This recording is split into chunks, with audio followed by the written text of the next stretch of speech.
샬롬, 좋은 아침입니다. 오늘 말씀은 요한복음 1장 35절부터 51절까지입니다. 또 이튿날 요한이 자기 제자 중 두 사람과 함께 섰다가 예수께서 거니심을 보고 말하되 보라, 하나님의 어린 양이로다.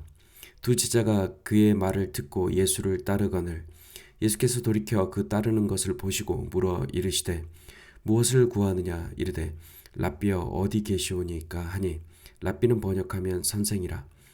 예수께서 이르시되 와서 보라.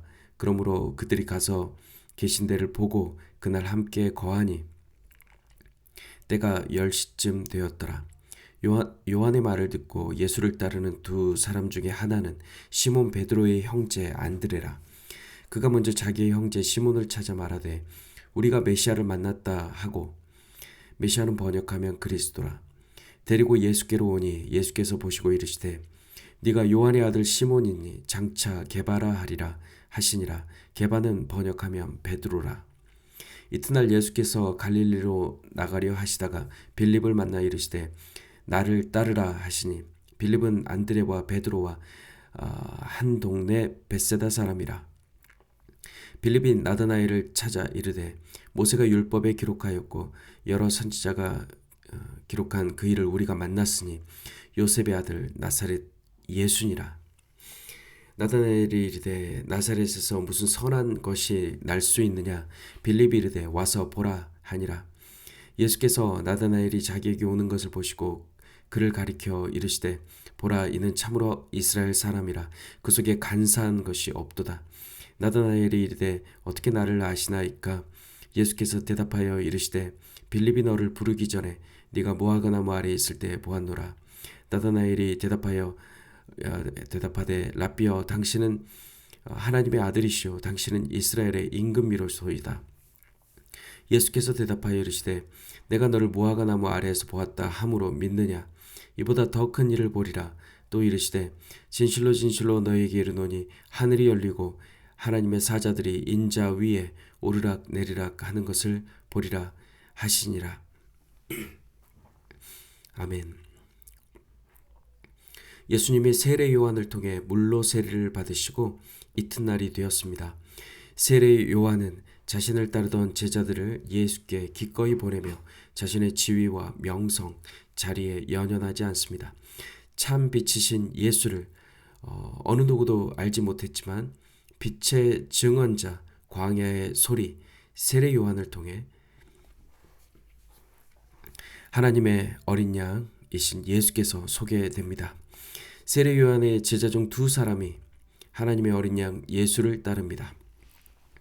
두 제자 가운데 한 사람은 안드레입니다.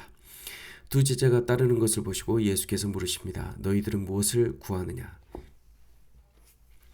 예수님의 질문은 늘 마음을 이미 아시고 하는 질문입니다.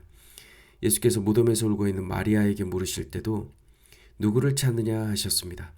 예수님은 마리아가 어떤 물건을 찾으러 온 것이 아니라 자기 자신을 찾으러 오신 것을 이미 알고 질문하시는 것이죠. 오늘 두 제자에게 물으시는 것도 마찬가지입니다. 두 제자는 누구를 찾는 것이 아니라 무엇인가를 찾는 것입니다. 그래서 예수께서 그 마음을 아시고 묻습니다. 무엇을 찾느냐? 당시 제자들은 로마의 압제 아래서 억압받고 고통받는 이스라엘 백성을 이 고통에서 해방하러 오실 메시아를 기다리고 있었습니다. 예수께서 오시니 이제 예수를 통하여 그들이 그렇게도 기다렸던 종교적, 정치적, 경제적 자유를 얻을 뿐만 아니라 로마가 차지했던 왕의 자리까지 차지할 수 있다는 희망으로 꿈에 부풀었을 것입니다. 그들은 예수님보다 예수님을 통해 무엇인가 얻고자 했던 마음이 있는 것이죠. 그래서 오늘 예수께서 묻습니다. 무엇을 구하느냐? 예수를 따르는 누구든 따르는 목적이 분명해야 합니다. 그 무엇이 아니라 예수님과 함께 하는 것이, 교제하는 것이 목적이어야 할 것입니다. 두 제자 중 한 명인 안드레가 자신의 친형제 시몬을 찾아가 말합니다. 우리가 메시아를 만났다. 안드레는 세례 요한의 가르침을 받았기 때문에 메시아를 만났다는 말은 하나님의 어린 양을 만났다.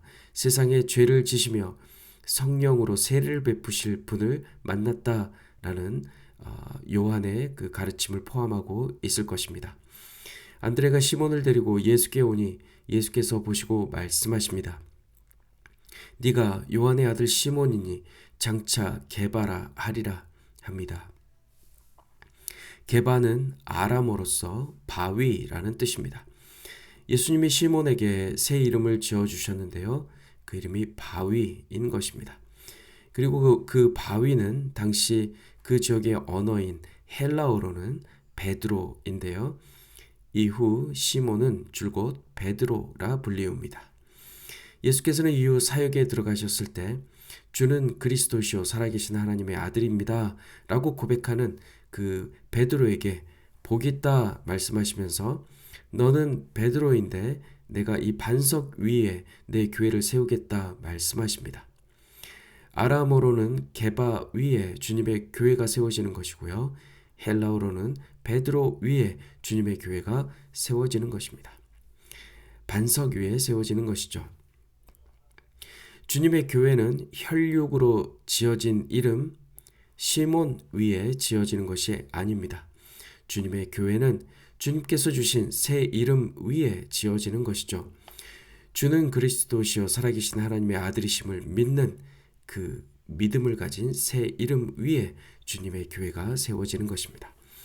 주께서 다시 오시면 우리는 여호와의 입으로 정하셔서 흰돌 위에 새기신 나의 새 이름으로 불릴 것입니다.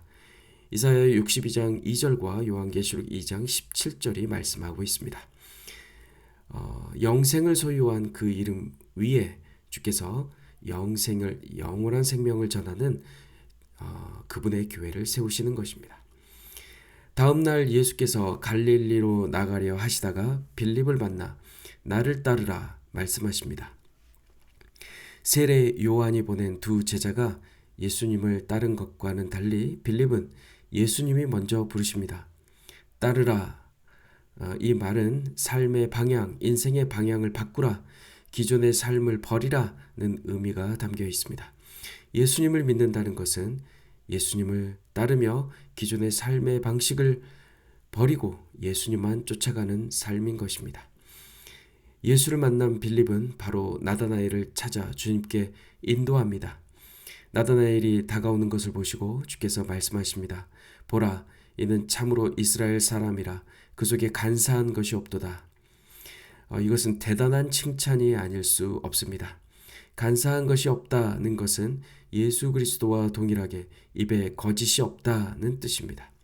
시편 32편 2절은 말하기를 마음에 간사함이 없는 자는 복이 있다라고 했으니 나다나엘은 참으로 복을 받은 사람입니다. 복을 받은 사람 나다나엘이 묻습니다. 어떻게 나를 아시나이까? 예수께서 대답합니다.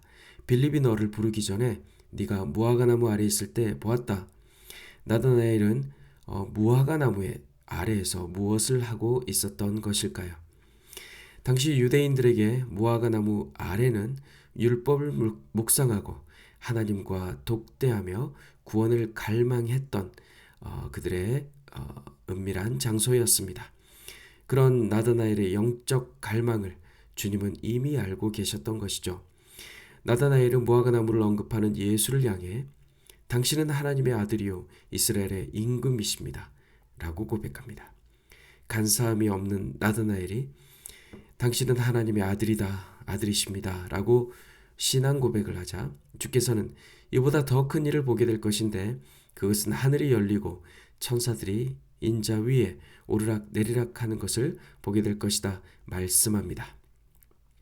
이 말씀은 베델에서 야곱이 사다리 위로 천사들이 오르락 내리락 하는 것을 보았고 그곳이 베델 성전이 되었던 것처럼 예수께서 십자가의 죽으심으로 아버지와 죄인된 우리를 다시 화목하게 하실 것을 예표하는 말씀입니다. 예수께서 사다리가 되심으로 하늘과 땅을 연결하는 놀라운 시대가 도래할 것이며 십자가와 부활로 자기 백성을 성전 삼으실 것을 보게 될 것이라고 주께서 지금 선언하신 것입니다. 사랑하는 성도 여러분, 예수께서 제자들을 부르기 시작하십니다. 예수께서 안드레를 부르셨고 시몬 베드로를 부르셨고 빌립을 부르셨고 또 간사함이 없는 나다나엘을 부르셨습니다. 예수께서 지금 이 설교를 들으시는 성도님을 또한 제자로 부르십니다. 주님 앞에 나아가면 우리가 누구인지 알게 되고 하나님이 하신 일들을 보면서 주님을 따르는 제자가 됩니다. 우리의 삶의 방향이 바뀌게 되는 것이죠. 또한 하늘과 땅을 연결해 주신 예수 그리스도로 말미암아 우리는 하늘 아버지를 만나는 열린 하늘을 보게 됩니다. 오늘 하루 주님의 말씀을 면밀히 살펴보시고 주님을 따르시기를 축복합니다.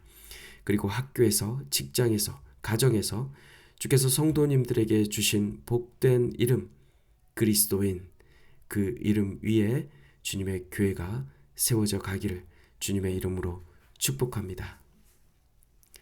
샬롬.